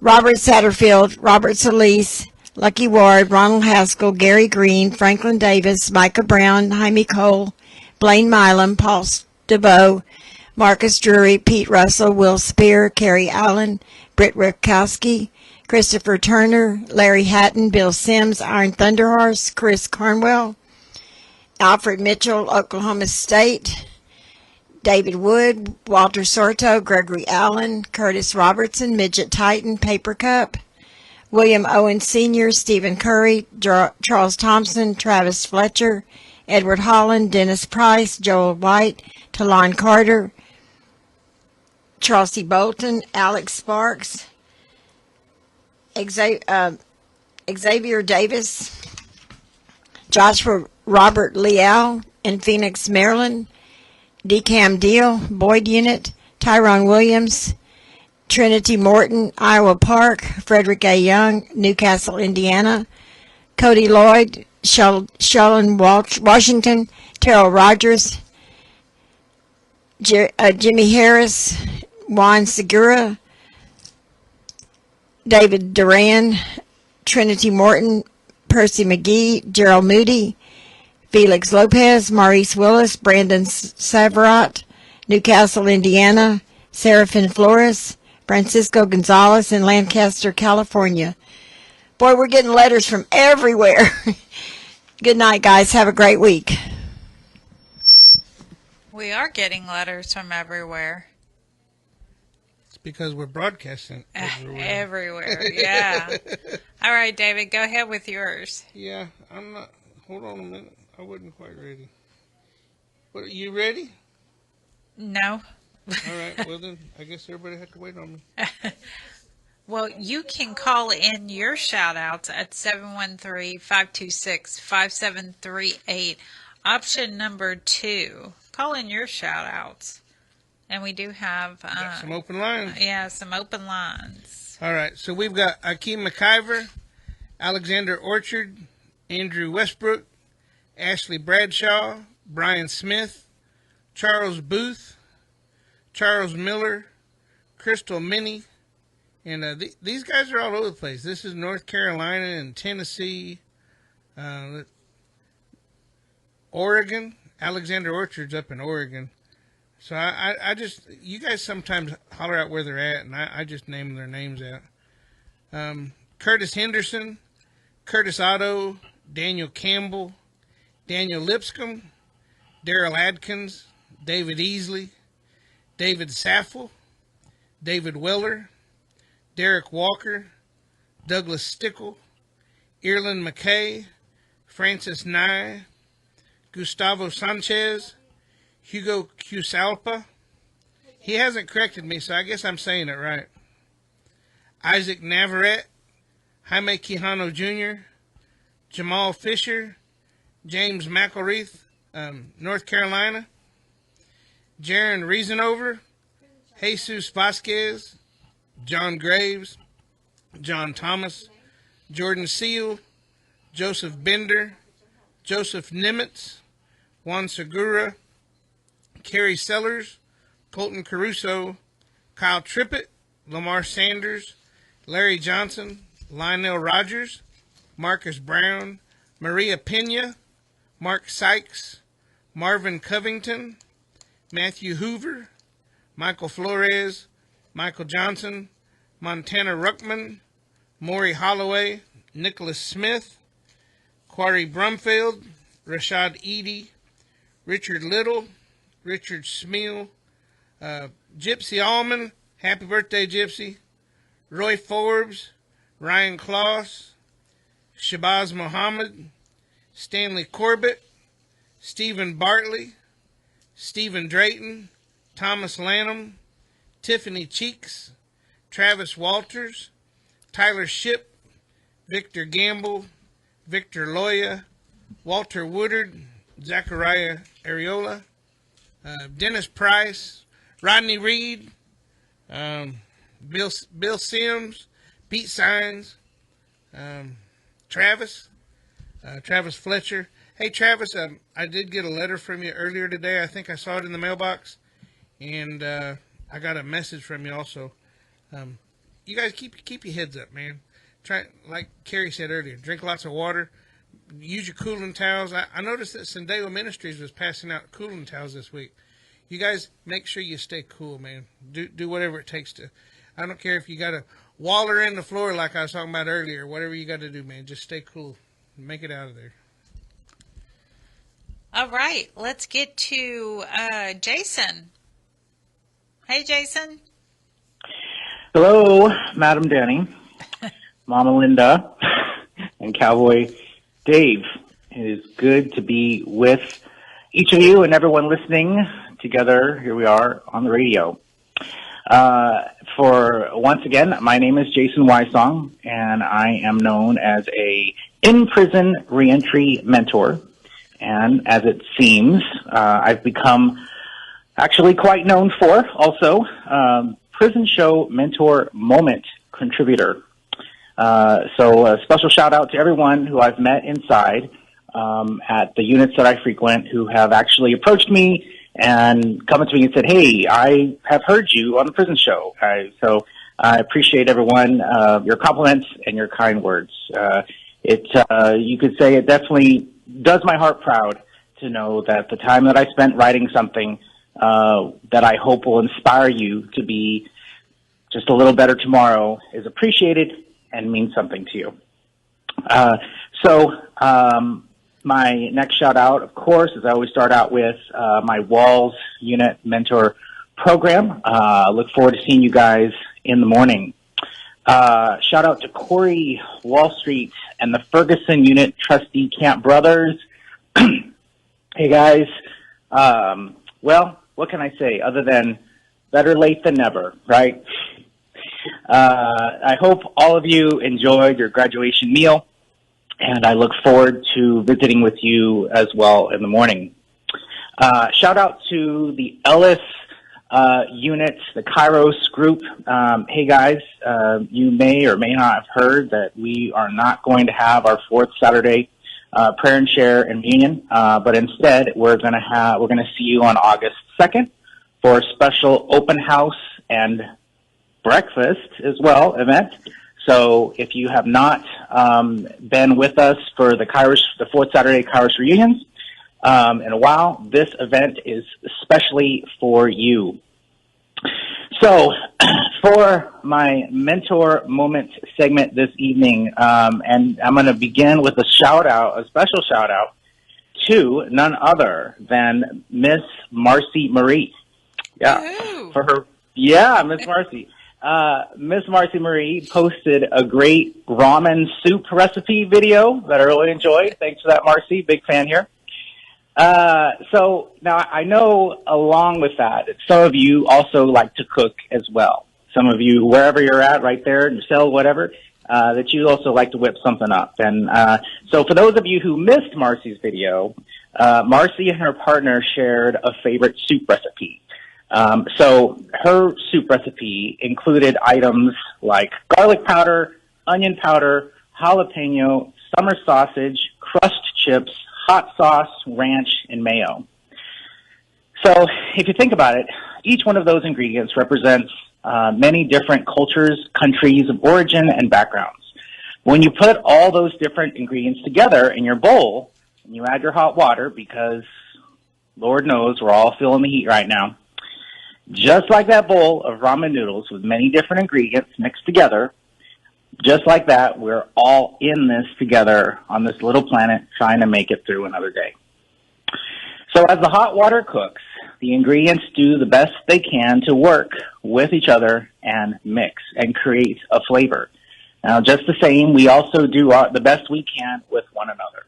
So eventually, when you're cooking, you have your bowl of soup with the many ingredients is going to become something delicious. So all it took to make that wonderful, delicious bowl of ramen is it takes a little bit of this, a little bit of that seasoning, a little bit of that, and this, and some of him and some of her, and that's what it took. It takes all of us. So, and remember that just as you don't want to burn your food, don't burn each other.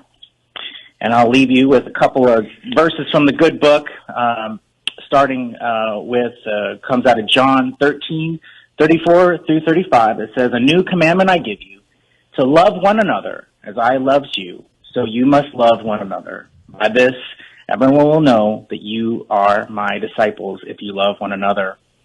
And lastly, "Do not repay evil for evil, but be careful to do what is right in the eyes of everyone. If it is possible, as far as it depends on you, live at peace with everyone." And that is Romans 12:17 through 18. Thanks again, everyone, and have a beautiful evening. Good night. Good night, Jason. All right, let's get to Delia. Hello, Delia. Hello. You are on the air. Okay, thank you.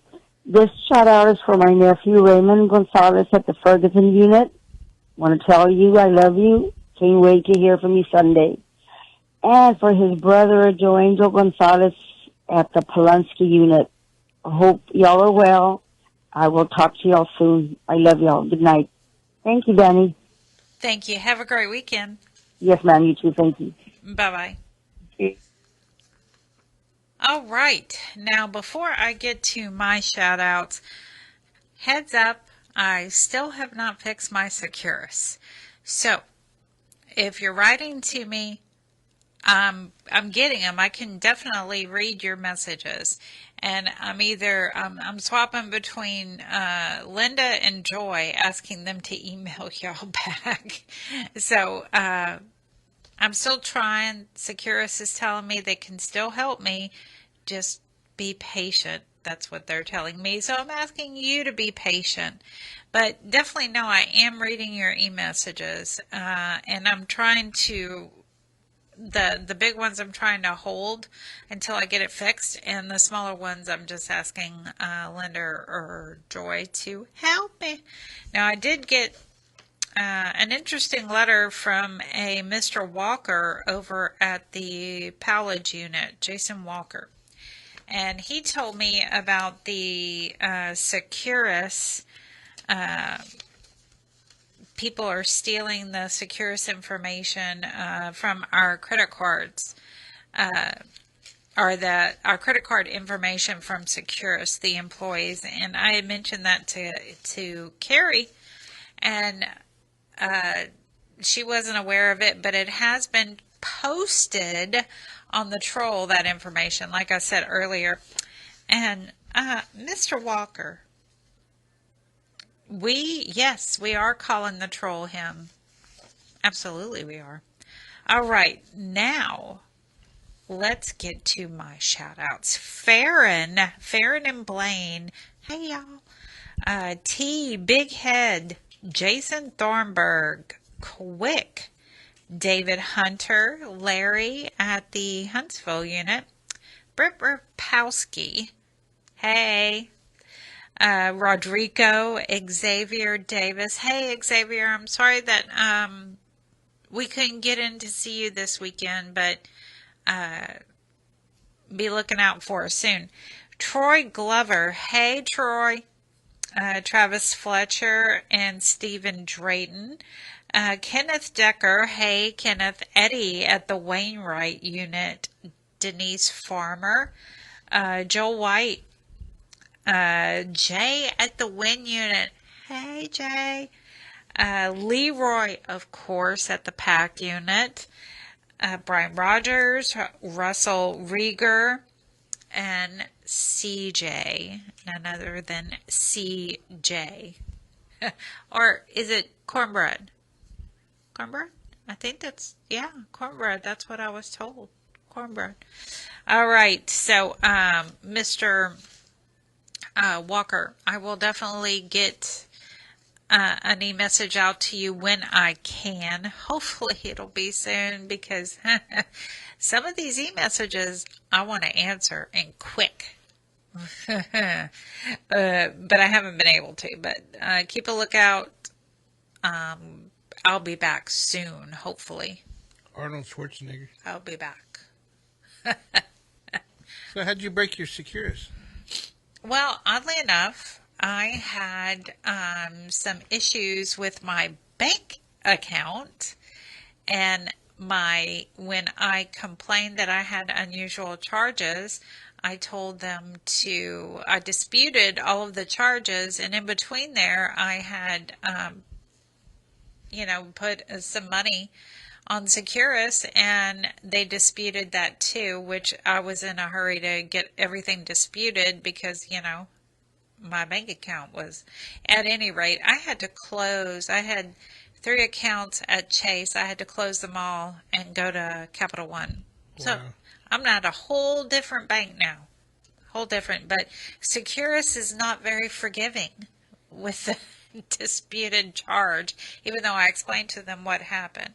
They wouldn't let you pay for it? I have paid for it. And they're still... No, they're got a hold on everything? Yeah, because their system automatically locks you. So don't dispute anything with Securus if you want to stick with them. If it needs to be disputed, it needs to be disputed. Well, yeah, but make sure when you do it, it's legit. It's legit. I mean, I didn't mean to. I was just like, oh my God, they're taking my money. But yeah, it is what it is. And I'm trying to, I know someone loves that saying, it is what it is. Ha, I said it. But I'm trying. And some people use that saying too much, though. They do. Like for real or... For real? Yeah, I can think of a few others. I can think of some too. It's like they get stuck in a loop. Yes. In a big loop. Yeah. I was trying to be polite. Really? Hey, man, I can do it every now and then. Every once in a while, David is polite. Every once in a while. All right, let's get to Patty. Patty's on the phone. Patty. For Humberto at the Polinsky unit.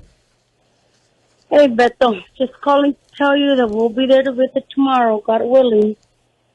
Your mom's going to come up with me. I'm sure she already called you. Today's Aitana's birthday, so they had a big party for her there at home. And hopefully your mom can send you some pictures of that. And we will take her some gifts tomorrow, God willing, like I said. I hope it's not raining in Houston. I haven't talked to Amanda yet. But anyway, we'll be leaving here about 5:30 in the morning. So we should be there about 10:30, 11. And then we'll go out to see you for the visit. I love you, mijo. I hope you're doing okay. I love you. Good night. Good night, Patty. She hung up quick. Yeah, she did. Hey, David, did you hear about the couple at the Coldplay concert? Yeah. So, I'm not sure if it made mainstream news, but it's made every other kind of news. It's been all over the news. It's also been on this Jimmy Kimmel Live show. Oh, yeah. So, this couple goes to a Coldplay concert, and they have the kiss cam, and well, I don't know. Y'all zoom in. I know y'all can zoom in. So this couple goes to the Coldplay concert, and the kiss cam hits on them. Well, they were like, all lovey-dovey, and then all of a sudden when they realized they were on the kiss cam, they had that look that you just saw on the camera, and they started moving around like one went one way, one went the other, and their friend who was standing near them put her hand up like, I don't know these people. Anyway, yeah, the the gentleman is the CEO of, I can't remember the name of the company. Astronomer? Okay. Yeah. And she is head of... HR chief. HR chief, yes. They're married to two different other people. So they were doing the affair, and they got caught on the kiss cam at the Coldplay concert. And the lead singer of Coldplay was like, I don't know if they're shy or if they're cheating. And sure enough, they were cheating. So the man issued a statement today basically apologizing. He's a horrible person. You know, he's going to take some personal time, and then pointed the finger right at Coldplay, saying that this was a intimate moment or a private moment. And Coldplay disrupted it. But it's like, dude, you were cheating on your wife with another woman at a Coldplay concert. Yeah, life doesn't work like that. Anyway, it's been all over everywhere, all over the Facebook. It's been on TikTok all day today, different scenarios. And Linda didn't know who they were. She was like, who is this couple at the concert? Because it's all over it. So anyway, I'm glad to see David heard about it, and me and Marcus here weren't the only ones that. So did they find out where the guy escaped from? No, that's another thing. A random guy dressed in white escaped from somewhere, but they don't know where. But it was off. Well, at least they're not admitting that they know where. Yeah, that's true. But he was in the vicinity of the Lynchner, Pam Lynchner, in that vicinity. But no one at that. He said he was on Wilson Road, which is up in Humble. Yeah, right by the Lynchner. There's also got the old rehab up there, right? Harris County Rehab, they called it. Isn't that right next to Lynchner? Yeah, it's all right there together. Yeah. So. And with him wearing white, you think he's coming from Lynchner. Right, because the other one isn't. I think someone answered that question that they don't wear white. They wear brown, right? Light brown, tan. Yeah, it's not white. So, but no one at Lynchner is admitting that he is. But there's a random incarcerated person running down. But they caught him, so by now they know where he came from. He could have just been a painter, though. He could have been, yes. Yeah, he could have been a painter. I'm sure he would have been like, I'm just a painter. I didn't. I'm just a painter. All right, we have Dominic. Hi, Dominic. Hey, how you doing? How you doing, David? What's up, man? Man, we all having a good time up in here. Where you at? Listen, I'm at the house eating some pizza, trying to have a good time. I see how it is. You didn't bring us none. Domino's is running a special tonight, aren't they? Man, listen, somebody's running a special. How you doing up there? Everybody good? Yeah, we're blessed, brother. We had a good show. That's good, man. Good time. Yeah. I figured I'd probably call a little bit too late tonight, huh? No, you're all right. You got to 3 or 4 minutes. 3 or 4 minutes? Okay, yeah. Okay. Well, of course, I'd like to give a shout out to all the incarcerated men and women, letting them know to keep your head up, keep your spirits up. You're listening to a man who had a life sentence, did 8.5 years, made parole, non-aggravated life sentence. And so I want y'all to know that this too shall pass. Stay positive, stay encouraged. I've been home now going on 9 years, and it's a blessing. And I have the hashtag called Prison for What?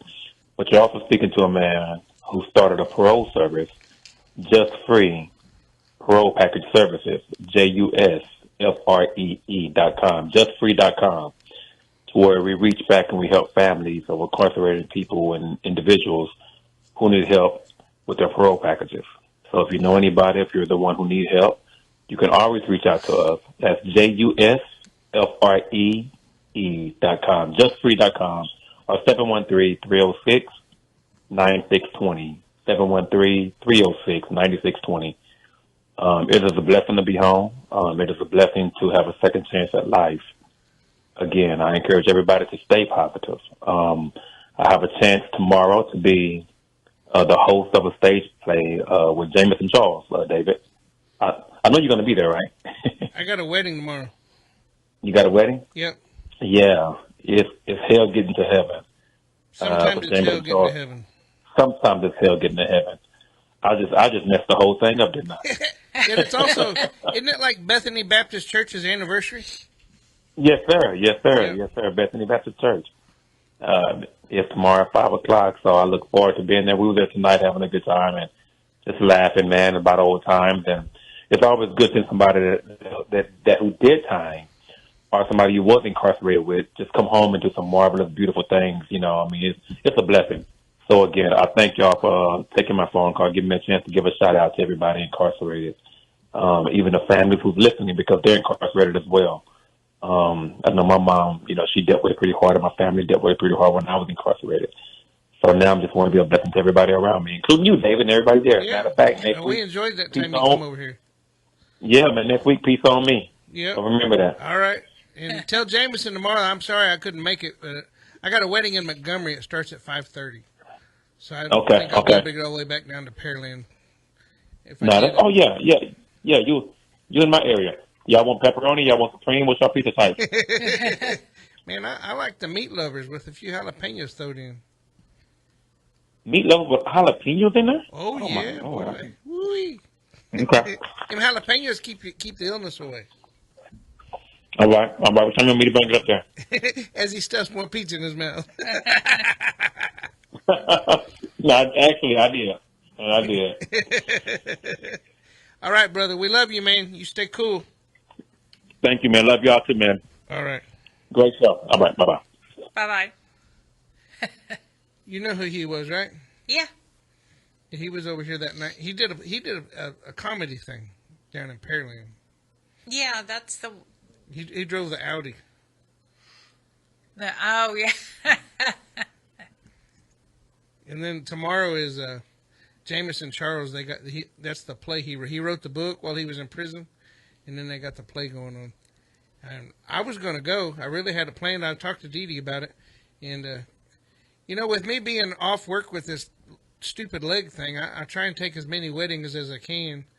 And then they called me up kind of last minute, and I got a 5:30 wedding. I got a 6:30 in the morning wedding on Sunday morning.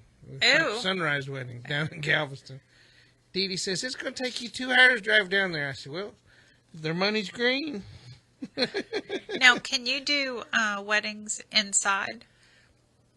Well, no, because I'm not. I'm a volunteer. I'm on the volunteer chaplains list because I used to go in the prisons, and they say it's a conflict of interest. Okay. So if I take myself off the volunteer chaplains list, then I could do it. But the reason I didn't do that is because aren't those during the week, though? They're not on the weekends. No, they're not on the weekends. So whenever I'm working, I can't do that. Now that I'm not working, I could do it. But if I got that started, then I wouldn't want to, stop it. It'd be a lot of work to end up stopping. We got another caller? We need to get him on quick. Hey, Carmela, you only have about a minute. Okay, I'll make it quick. This shout out is for, I forgot his name, Marcus Smallins at the Dieball unit. Hi, Marcus. I'm running late tonight, so I'll make it quick. Hope you're doing well. Hope you're having a good week. Just stay safe, keep your chin up, and just know you're loved. I think about you all the time. And just stay cool and hydrated. I hope to get to you earlier next week. My second shout out is for my nephew, Bradley Leland Aiken at the San Saba unit. Hi, Brad. This is your Aunt Carmela. Hope you're doing well, staying cool and hydrated. Just keep up the good work. Keep your chin up. and keep your eyes forward. Just know you're loved. I think about you all the time. It's hot, so stay as cool as you can. Drink a lot of water. Okay, I hope to talk to you next week. I love you. Stay safe. Thank you, Prison Show. Have a traveling grace home, and have a good weekend. Stay cool and hydrated. Thank you. Thank you. Have a great weekend. You too. Good night. Good night. All right. Well, it's been a great show. I didn't mean to cut her off that fast. Sorry, Miss Carmela. That button was easily pushed there. I could clearly. You know, it's been a great show, and every week I introduce Damage Control with Skylar Dawn and DJ Chill, and Skylar's been texting me just about all night, and then the guest, Dion, earlier was talking about Skylar. So I guess we got Skylar Dawn on the brain tonight. Evidently. So y'all stay tuned for Skylar Dawn and DJ Chill with Damage Control. They got a wonderful show coming up tonight. Hopefully we'll all be shaking our booties on the way home. I know I got me about an hour drive. I'll be jamming. So have a great weekend, guys. Have a great weekend.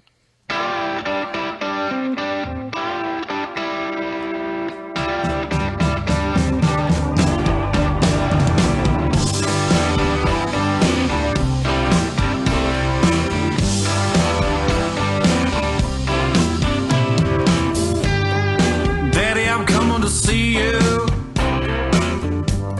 at visit hours next week. Mama ain't been doing too well, I'll tell you more when we speak. And Bill is loving high school. He's out there blocking for JV. And I'm sure he's gonna come around by the time released. It's Friday night, the inmates go quiet. Listen for a voice they know. It's prison radio. It's prison radio. From Paris to Polanski. Bonjour, mi amor. In my dreams, I